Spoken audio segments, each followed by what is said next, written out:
The truth about the state, it wasn't always like this. Let's look back in time. History reminds us, one army, one land, one central authority, crushing the Romans, Persians put in fear. The Ummah like a lion, no need to shed a tear. When the village was attacked by the kuffar, the Khalif heard the sisters cry, prepared for war, attacking the city, destroying it from existence. Lesson number one, don't ever mess with Muslims. The Imam of the Ummah is a shield, where he protects the Ummah, and where the Ummah fights behind him. Where is this shield today to protect the Ummah? What happened to the shield to honor and dignify the Ummah? In 1917, Prime Minister of Britain, after entering Jerusalem, stated, "The Crusade War has ended." In the same year, the French General Gouraud went to the grave of Salahuddin Ayyubi. Salahuddin Ayyubi, the one who 730 years prior crushed the Crusade and liberated Palestine and Syria. He went to his grave in Damascus and kicked it and said, "Wake up, O Salahuddin, we are here." How do they do this to you and me? We turn on the TV and all we see is a world full of casualties, a generation agony. Our Ummah is a misery. Let's go back to the beginning of the century and review our history. From one side to the other side of the globe, the system of Islam ruled over the world. They went to the Muslims for all their solutions, from mathematics to biology, the advancement in technology. The Kafir women used to imitate our women. They wanted the same respect that the Muslim sisters were given, while the enemies of Islam were trying to twist the Quran, trying to write a surah like Allah. They all failed miserably, and many of them responded, أشهد أن لا إله إلا الله وأشهد أن محمد رسول الله. Allah has challenged the humanity until the day of judgment to produce a surah or an ayah like the Quran. And Allah assured that they will never be able to make a surah like it. The kuffar plan and work to distort this deen. And Allah affirms that we too are planning. And if all the people of the world got together, they still could not and will never be able to put a scratch, a side of a mustard seed on the throne of Almighty Allah subhanahu wa ta'ala. After failing on the battlefield, the kuffar got together and decided to yield. They said we must change the way the Muslims think. And sure enough, the Muslim Ummah began to sink. In 1917, John Belford promised Palestine to the Jews. 31 years later, his promise went through. Britain and France split the Muslim lands. 3 years later, Islam's worst traitor, Mustafa Kemal, brought the state's fall. In 1920s, Mustafa Kemal, with the help of the British, became the hero.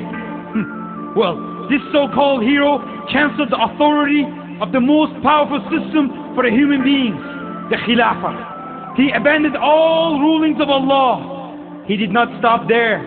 He abandoned the Adhan in Arabic. He denied the Muslim sisters from obeying Allah subhanahu wa ta'ala by abandoning the hijab. All Islamic calendars and holidays were cancelled.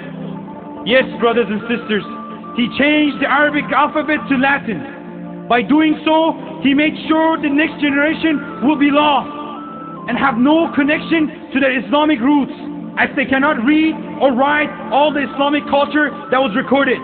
This Islamic system, sent by the creator of Alameen, went from the application in life to be in the museum for the people to go and see in Turkey.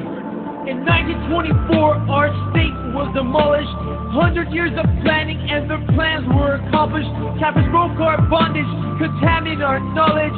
Better listen up, cause you won't learn this in college. Beginning of the end and the divisions began. Step by step, they divided our land. In 1921, Saudi Arabia and Iran.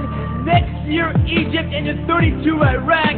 In 1945, Jordan, Indonesia, Lebanon, and Syria. 2 years later, the division of India, the Muslims took a stand and demanded the ruling of Islam. So they gave them Pakistan, but it was only an illusion, a false resolution. far from a solution. In 1948, the Jews established their Israeli state. In 1901, the Kuffar went to Sultan Abdul Hamid II and offered to pay a tremendous amount of money to the Islamic State for Palestine. Sultan Abdul Hamid II replied, "I am not going to give 1 inch of Palestine to the Jews, as Palestine is not mine to give, but it belongs to the Ummah, and Ummah have shed blood to defend this land. But if one day the Islamic State falls apart, then you could have the Palestine for free. But as long as I'm alive, I would rather have my flesh be cut out than cut Palestine from the Muslim land. I will not allow any carving while we are alive." Somalia, Nigeria, Kuwait, and Algeria. In 1964 came the PLO. Yasser Arafat, the U.S. scarecrow. A great decline in 1969 when the West was training Muslim scholars for hire. Jews were setting Al-Aqsa Mosque on fire. Let's recall 1970 for those who don't remember. That was the year that we had Black September. The King of Jordan and Yasser Arafat began their plot. Shot after shot, Muslim blood spilled as innocent Muslims were killed. Communism attacked, but Muslims fought back. The sincere Mujahideen of Afghanistan fought and pushed back the Russians, and then they started to fight among themselves. Khomeini became in power with a promise of ruling and raising the Ummah to the level of dignity, but his promise never went through. Soon after, Iran and Iraq went to war, and millions of innocent Muslims died. For 10 years, Muslims killed Muslims. Over what? What else? The agenda of the West. At the end, there were no resolutions. Today, Iran is very much open to democracy and reformation, and the Muslims in Iraq continue to suffer. Subhanallah, where is the Amir of the Ummah? Another decade gone, but we still don't have Islam. Take a look at the Gulf and the killings of Saddam. Over 1 million Muslims died, but no one answered their cries. In the 1990s, the Muslim genocide, Bosnia, Kosovo, Chechnya, Dagestan. Bring back Islam, bring back Islam, bring back Islam, bring back Islam. It's the year 2000 and nothing has changed. Past generations age, let's write the next page. It's time for us to change. It's up to you and me. Either we make history or we become history.